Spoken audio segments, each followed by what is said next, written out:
qual é o critério que deve ser utilizado aí na escolha dessas competências, que é o segundo passo aqui na construção do PDI? O primeiro ponto aqui é você definir a questão do impacto. Vamos pensar o seguinte, você tem ali as competências, né, as notas da avaliação. Dessas competências, qual é a competência que traz mais impacto aí para o negócio, para a estratégia da empresa? Então, esse é o primeiro passo aí e é o primeiro critério para a escolha dessas competências. Qual é o impacto que isso gera para o negócio? O quanto isso é importante para a empresa naquele momento, tá? Então, esse é o primeiro passo aqui para você definir essas 3 competências. O segundo é você trabalhar com a questão da urgência. O que seria essa questão da urgência para a escolha da competência?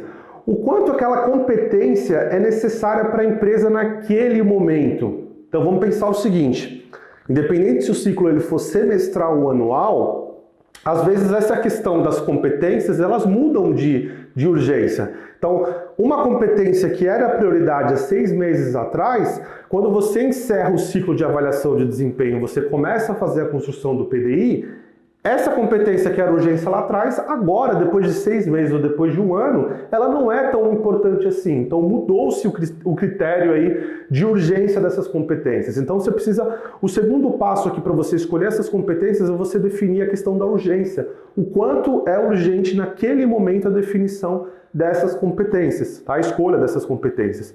E o terceiro e último passo é a questão do desejo.